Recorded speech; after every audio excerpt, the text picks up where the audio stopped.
পশ্চিমবঙ্গ বিধানসভা নির্বাচন ২০২৬-এর প্রথম দফা ভোটে প্রায় ৯২% ভোট পড়ে নতুন এক নজির গড়েছে রাজ্যটি।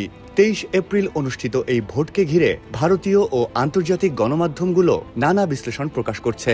এই ভোট সুনামি কি মানুষের ভরসা থেকে নাকি কোনো ভীতি কাজ করছে ভোটারদের মধ্যে? প্রথম দফায় ২৯৪ আসনের মধ্যে ১৫২ আসনে ভোট গ্রহণ হয়, যার বেশিরভাগই উত্তরবঙ্গের এলাকা, যেখানে বিজেপির প্রভাব তুলনামূলক বেশি বলে মনে করা হয়। ২০২১ সালে পশ্চিমবঙ্গের বিধানসভা নির্বাচনে তৃণমূল ভোট পেয়েছিল ৪৭.৯%, বিজেপি ভোট পেয়েছিল ৩৮.১%, অর্থাৎ দুই দলের মধ্যে ভোটের পার্থক্য ১০%-এর একটু বেশি।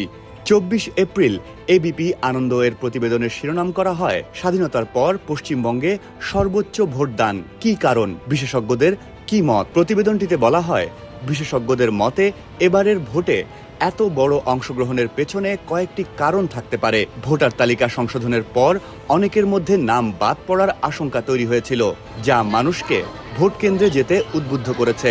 আবার অনেকেই বলছেন রাজনৈতিক পরিবর্তনের আকাঙ্ক্ষাও বড় ভূমিকা রেখেছে।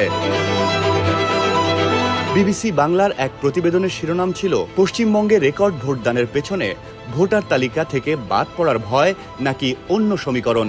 প্রতিবেদনে বলা হয়, যদিও কিছু এলাকায় বিক্ষিপ্ত সংঘর্ষের খবর পাওয়া গেছে, তবে বড় ধরনের কারচুপির অভিযোগ এখনো সামনে আসেনি। আগামী ২৯ এপ্রিল দ্বিতীয় দফার ভোট অনুষ্ঠিত হবে, যেখানে বাকি ১৪২ আসনে ভোট গ্রহণ হবে।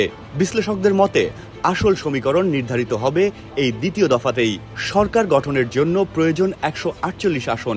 এখন দেখার বিষয়, এই রেকর্ড ভোটের জোয়ারে ভেসে ক্ষমতার মসনদে বসবে কে, ঘাসফুল নাকি পদ্ম?